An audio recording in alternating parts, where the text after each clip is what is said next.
कौन सुनाएगा कथा? जिसने स्वयं अनुभव किया होगा वो सुनाएगा। किसने अनुभव किया नित्य गोलोक में? लीला सुख ने। युगल सरकार की दृष्टि लीला सुख की ओर पड़ी और आप सुन चुके हैं, स्वयं श्री कृष्ण ही स्वसंकल्प से लीला सुख के रूप में प्रकट हुए हैं और इन्हीं सुख को श्री नित्य गोलोक बिहारी राधा कृष्ण ने आज्ञा प्रदान की है और यही धरती पर आए हैं सुखदेव जी के रूप में। कैसे आए? बहुत समय हो गया हमने कथा नहीं सुनाई, आज सुना ही देते हैं। बहुत पहले सुनाते थे ये कथा, अभी तो कई वर्षों से नहीं सुनाई है।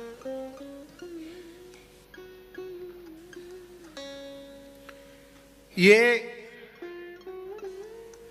हमारे भारतवर्ष के हिमालय क्षेत्र में जो भगवान अमरनाथ हैं, इन अमरनाथ बाबा के निकट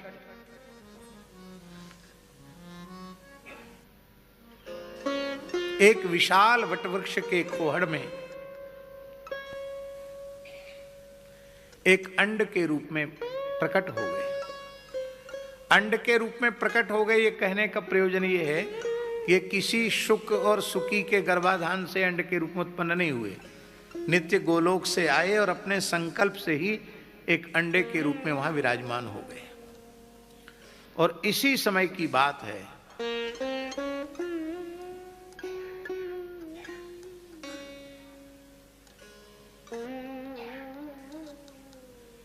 देवर्षि नारद जी कैलाश पधारे।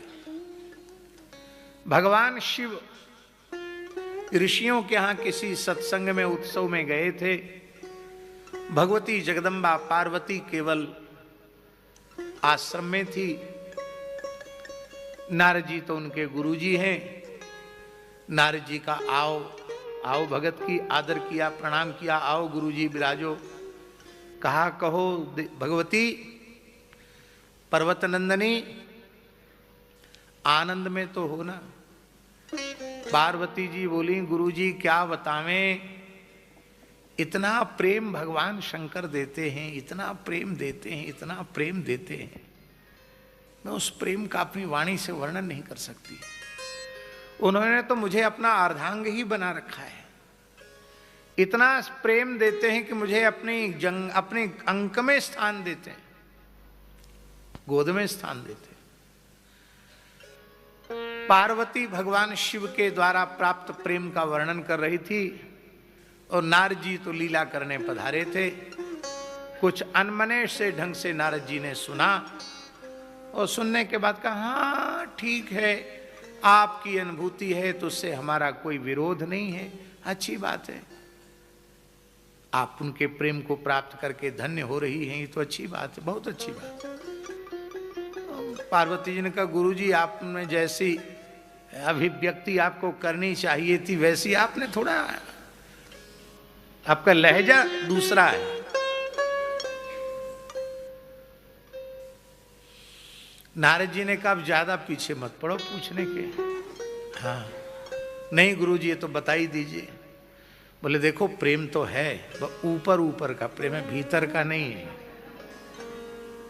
और किसी देवी जी से ये कह दो कि तुम्हारे पति का प्रेम तो है लेकिन दिखावटी ऊपर ऊपर का है, भीतर का नहीं है, तो देवियां बहुत नाराज हो जाती हैं कि फिर भीतरी किससे है, फिर ऊपरी ऊपरी हमसे है तो भीतरी प्रेम फिर भला किससे है।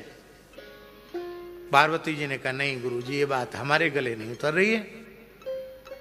देखो इसलिए तो हम बता नहीं रहे थे, तुमने पूछा बता दिया, अब कहते गले नहीं उतर रही है। प्रेम तो करते हैं शिव जी पर तनिक कपट रखते हैं आपसे।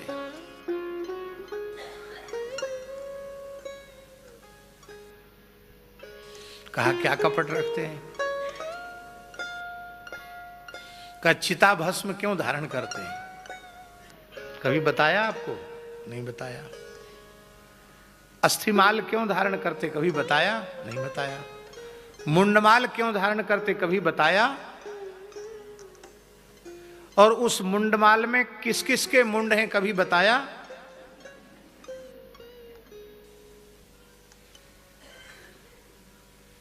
बोले ये हमने पूछा नहीं। बोले पूछ लेना, बताएंगे नहीं। यही तो कपट है। अरे सब चीज बतानी चाहिए उनको कि हम क्यों ऐसा करते हैं, नहीं बता, यही तो कपट है। देखो अब हमको दोष मत देना, तुमने पूछा हमने बता दिया, नारायण नारायण, नारद जी चले गए। भगवान शिव लौट के आए, देखा पार्वती जी बहुत अनमनी सी हैं, उदास हैं। शिष्टाचार में थोड़ी उठ के खड़ी तो हुई, अगवानी तो की, पहले जाके फिर बैठ गई। कहा तुम्हारा मुखारविंद प्रसन्नता से खिला रहता था, आज तुम उदास क्यों हो गए? बोले अब कुछ मत पूछो, जले पर नमक मत छिड़को। बिना गुरु के ज्ञान नहीं होता। आज पता चला कि आप ऊपर ऊपर के प्रेम का प्रदर्शन करते हैं, दिखावटी प्रेम करते हैं, भीतर से प्रेम आपका नहीं है, आप थोड़ा कपट रखते हैं। शंकर और कुछ पूछो, अब पक्की बात हो गई कि आप कपट करते हैं। गुरुजी तो कह रहे थे कि तुम पूछ लेना, नहीं बताएंगे। नट गए ना आप, मना कर दिया आपने।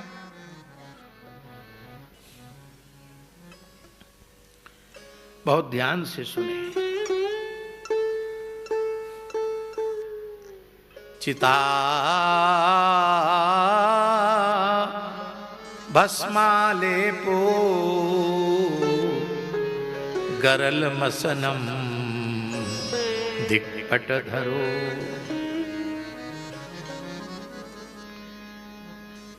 विमुख प्राणियों की चिता की भस्म भगवान शिव अपने श्रीअंग से नहीं लगाते हैं। ये जो विशुद्ध भगवत भक्त हैं,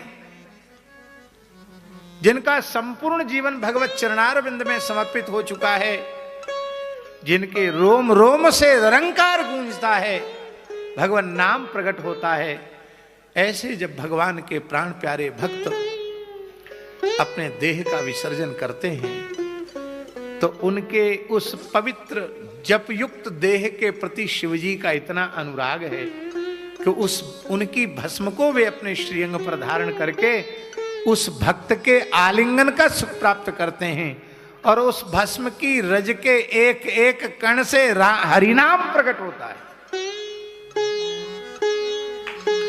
भक्त की अस्थियों से भगवान नाम प्रकट होता है। आप ऐसे उन भक्तों के भस्म को, उनकी अस्थियों को मैं धारण करता हूं। और ये मुंड भी सामान्य मुंड नहीं है। ऐसे भगवत भक्त जिनकी जिह्वा निरंतर नाम संकीर्तन करती रहती है, उनके मुंडों को मैं अपनी मुंडमाल में स्थान देता हूं। महाभारत के जैमिनी अश्वमेध पर्व में स्पष्ट लिखा है कि सुरथ सुधन्वा के मस्तक को भगवान शिव ने अपनी मुंडमाल में स्थान दिया, क्योंकि मरने के बाद भी सुरथ सुधन्वा की जिह्वा से कृष्ण नाम प्रकट हो रहा था। और एक रहस्य और है देवी पार्वती, इसमें कुछ मुंड तुम्हारे भी हैं।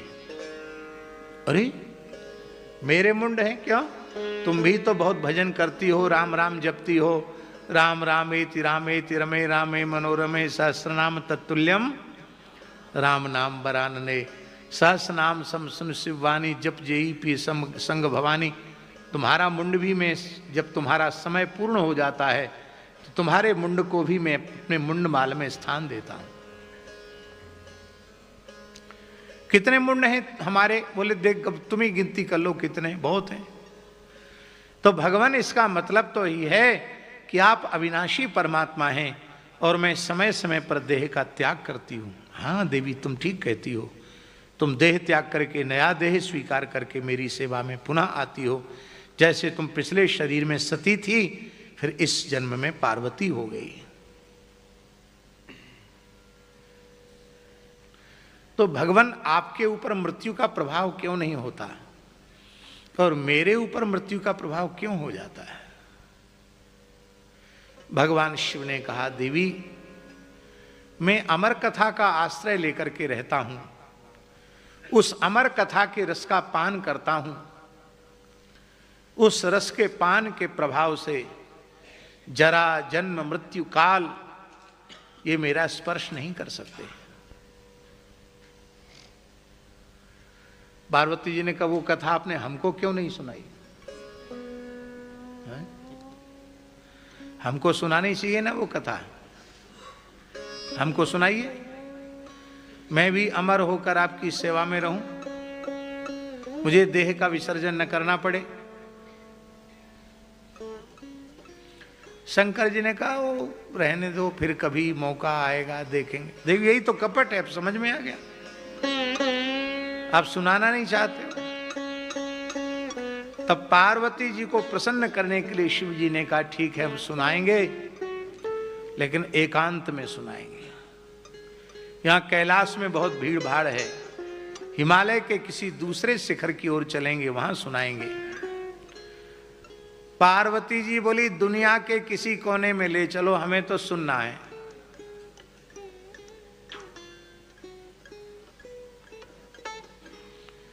भगवान शिव चले, नंदीश्वर पर विराजमान होकर के चले,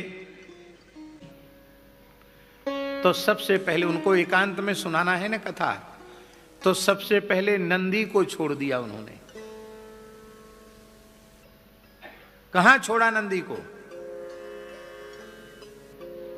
आप लोगों में से अमरनाथ कौन कौन गए हैं? आप भी गए। पहलगांव गए हैं? ये पहलगांव नहीं है, इस गांव का नाम है बैलग्राम। क्या नाम है? बैलग्राम नाम है इसका, वृषभग्राम। वृषभग्राम से बैलगाम, बैलगाम से पहलगाम हो गया। पहलगाम मतलब होता वहां नंदीश्वर को छोड़ा, वो पहलगाम हो गया। आगे आप चलेंगे तो शेषनाग वाली झील आती है, गणेश टॉप आता है, वहां कार्तिकेय गणेश जी को छोड़ दिया, तुम यहीं रहो। और आगे बढ़े तो अपने कंठ के शेषनाग को छोड़ दिया, वो शेषनाग वाली झील आज भी है। हम वहां एक रात्रि विश्राम किया हमने वहां से आगे चलकर पंचतरणी है, वहां गंगा जी को छोड़ दिया, चंद्रमा को छोड़ दिया, केवल शिव और पार्वती है बस। और उस पवित्र गुफा में विराजमान हो गए, जिस गुफा को इस समय अमरनाथ गुफा कहते हैं। बोलो श्री अमरनाथ बाबा की जय। ये अमरनाथ जी की गुफा। भगवान शंकर समाधिस्थ होकर अमर कथा सुनाने लगे और भगवती जगदम्बा पराम्बा श्री पार्वती जी नेत्र बंद करके समाधिस्थ होकर कथा सुनने लगी। किंतु शंकर भगवान ने पहले ही पार्वती जी को कह दिया था, हम आंख बंद करके कथा कहेंगे और तुम हुंकारी भरते जाना, हूं हूं बोलते जाना, जिसमें हमको पता चले कि तुम सुन रही हो।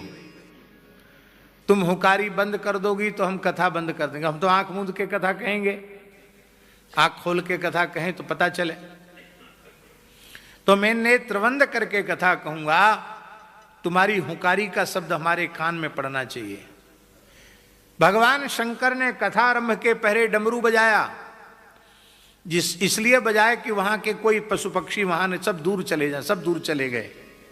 डमरू को भी विसर्जित कर दिया, त्रिशूल को भी पृथक कर दिया। और जिस समय भगवान शंकर ने डमरू बजाया, डमरू के निनाद से वो बट वृक्ष के खोहड़ में जो अंड रूप में भगवान शुकदेव विराज रहे थे, अंड फूट गया, सुखदेव प्रकट हो गए। बोलो सुखदेव जी महाराज की जय। अब शंकर जी तो समझ रहे हैं कि केवल पार्वती जी सुन रही है। शंकर जी यही समझ रहे हैं कि केवल पार्वती जी सुन रही हैं, पर पार्वती जी के स्वर में स्वर मिलाकर सुखदेव जी भी सुन रहे हैं।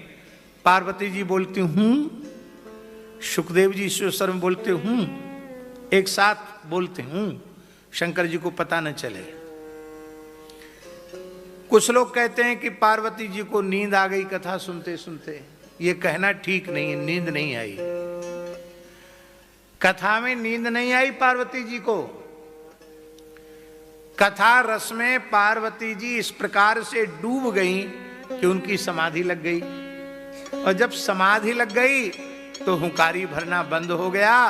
सुखदेव जी ने विचार किया कि अब हुंकारी का शब्द शंकर जी को नहीं सुनाई पड़ेगा तो कथा बंद हो जाएगी, इसलिए हुंकारी वाली सेवा वो करते रहे। बीच बीच में करते रहे। कथा पूरी हो गई।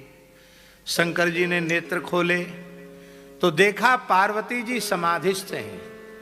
तो पार्वती जी के तो समाधि लग गई, हूं करने वाला कौन है? पार्वती जी को कहा, देवी क्या हुआ? भगवान आपकी कथा इतनी रसमयी थी कि मेरी तो समाधि लग गई। इससे झाजी एक बात प्रमाणित होती है कि आपकी भावभूमि चाहे जितनी उच्च कोटि की ही क्यों ना हो, कथा में समाधि नहीं लगनी चाहिए। कथा के बाद समाधि लगे तो ठीक है, कथा के बीच में समाधि भी श्रेष्ठ, क्योंकि समाधि में फिर बाहर के शब्द का श्रवण होगा नहीं तो आप कथा के रस से वंचित हो जाएंगे। फिर ये हुंकारी कौन भर रहा था? भगवान मुझे तो पता नहीं कौन भर रहा था। कौन हुंकारी भर रहा था? सुखदेव जी बोले हूं। अच्छा चोरी फिर सीना जोरी। हमने जिस अमर कथा को अपने पुत्र कार्तिकेय गणेश को नहीं सुनाया, नंदीश्वर बिचारे जो हमेशा हमारा वाहन बन के रहते उनको नहीं सुनाया, अपने कंठ के शेष नाग को नहीं सुनाया, चंद्रमा को नहीं सुनाया, वो कथा इसने बिना मेरी आज्ञा के चोरी चोरी कैसे सुन ली? मैं इसे दंड दूंगा। और भगवान शिव त्रिशूल लेकर के दौड़े। सुखदेव जी, हिमालय की ही तो घटना है, सुख लीला सुख भाग कर वहां से व्यास गुफा में आ गए। व्यास गुफा जहां बद्री का आश्रम है, व्यास भगवान का आश्रम है, सम्याप्रास आश्रम। उस समय भगवान व्यास की पत्नी वटिका सूर्य भगवान को अर्घ दे रही थी। ए ही सूर्य सहस्रांशो तेजो रासे जगतपते अनुकंपय माम भक्त्या ग्रहणार्घ्यम दिवाकर। ये बोल करके सूर्य अर्घ दे रहे थे। देखो सनातन धर्म में पंचदेवोपासना प्रधान है। हर व्यक्ति को गणपति स्मरण, सूर्यार्घ, भगवती को प्रणाम, उनका पुष्पार्चन, भगवान शिव को जल चढ़ाना, भगवान नारायण का स्मरण करना, ये अवश्य करना चाहिए।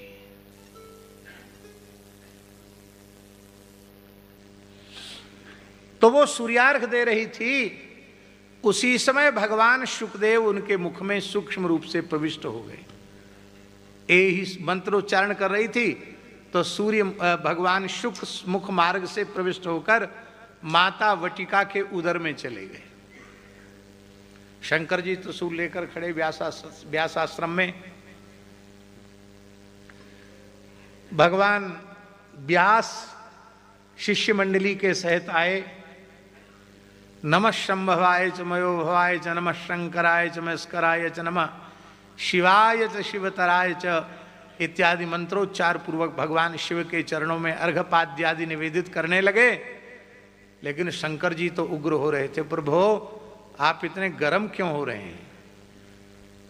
बोले एक चोर आपके आश्रम में घुसा है। कौन? किस चीज का चोर? अमर कथा का चोर। कहाँ है? आपकी धर्म पत्नी के मुखमार्ग से प्रविष्ट होकर भीतर चला गया, मैं उसे दंड दूंगा। व्यास जी हंसने लगे।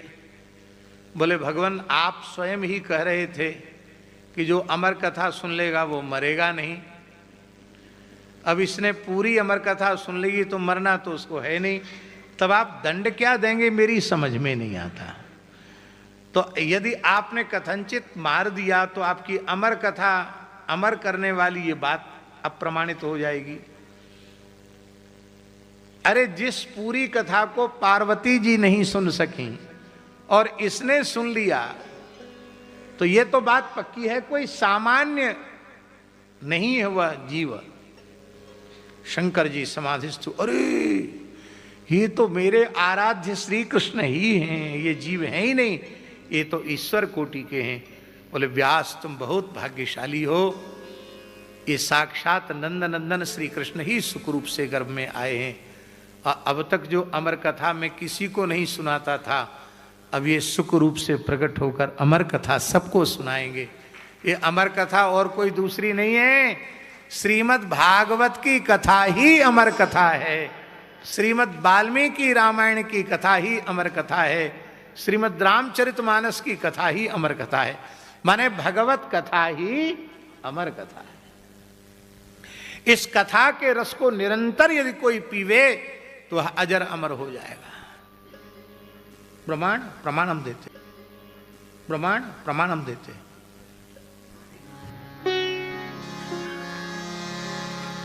आशा बसन व्यसन यह तीन, आशा बसन व्यसन यह तीन, रघुपति चरित होत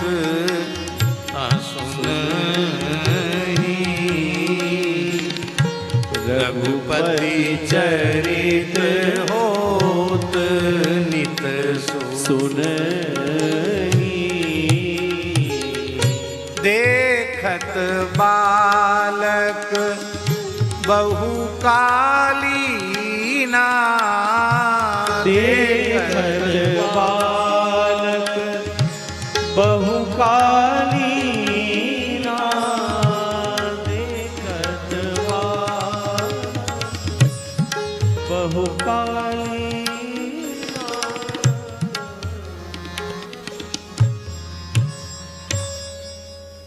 हरिशरणमित्येवं मुखे येषां वचः अतः काल समादिष्टा जरायुष्मान् न वादते।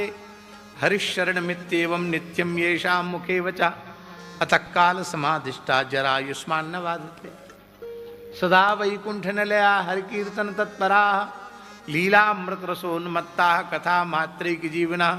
हरिशरणमित्येवं नित्यं येषां मुखे वचः अतः काल समाधिष्ठा जरायुष्मान न बाधते। सनकादिक प्रमाण है इसका, सुखदेव जी प्रमाण है इसका। आज भी सुखदेव जी सदेह विराजमान हैं, 16 वर्ष के ही हैं सुखदेव जी, ना उम्र घटी न बढ़ी। सनकादिक भगवान आज भी 5 ही वर्ष के हैं। नारद जी आज भी ज्यों के त्यों ही हैं। इस अमर कथा रस का पान करने वाले अजर अमर हो गए। अब सुखदेव जी भीतर पेट में चले गए तो बाहर ही नहीं आते, बालक के रूप में हो गए। कितने वर्ष हो गए? व्यास पत्नी के गर्भ में 12 वर्ष हो गए। कितने वर्ष हो गए? बाहर निकले नहीं, बाहर नहीं निकले। आप कहेंगे कैसी माता होगी 12 साल तक गर्भ में सुखदेव जी को धारण किया, कितना कष्ट होगा मां को। बहुत ध्यान से सुने, भगवान और भगवान के भक्त कष्ट देने नहीं आते हैं, कष्ट हरने आते हैं। इसलिए वो 12 वर्ष गर्भ में रहकर भी उन्होंने अपनी माता को किंचित भी कष्ट नहीं दिया। जी, हमने सुना है कि सेठ जी की माता जी से किसी ने पूछा, सेठ श्री जयदयाल गोयनका जी की माता से किसी ने पूछा कि आप सेठ जी के जन्म की कोई विशेष बात हो तो बताओ।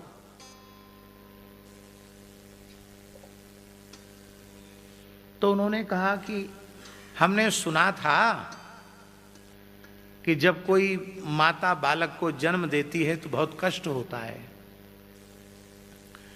पर मैं 4 बजे ब्रह्म वेला का समय था, लघु शंका लगी, लघु शंका गई, लघु संग शास्त्र से आकर के हाथ पैर धो के आसन पर बैठी और बिना किसी वेदना बिना किसी पीड़ा के बालक का जन्म हो गया। तो हमको सेठ जी ने प्रसव काल में भी पीड़ा नहीं पहुंचाई।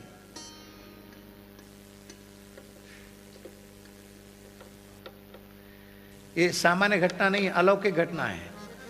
माताएं सब जानती, प्रसव काल में पीड़ा होती कि नहीं होती,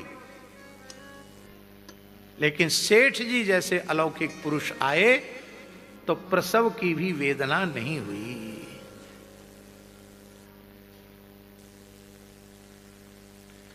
भक्त कष्ट देने नहीं आते, कष्ट हरने आते हैं।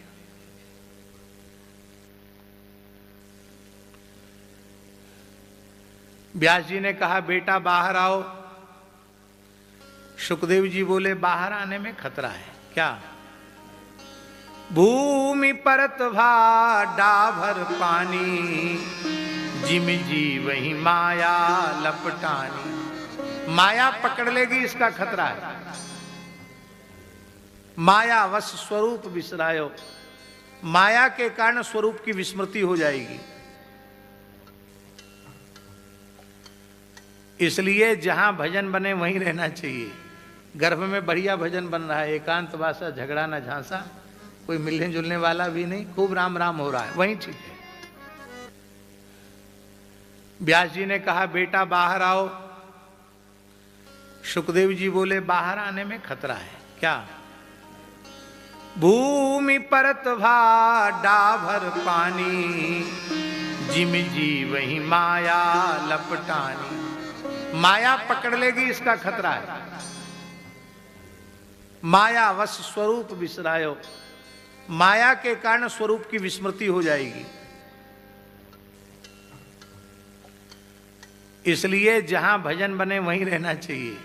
गर्भ में बढ़िया भजन बन रहा है, एकांत वासा झगड़ा न झांसा, कोई मिलने जुलने वाला भी नहीं, खूब राम राम हो रहा है, वहीं ठीक है। माया के डर के मारे बाहर नहीं आ रहे हैं।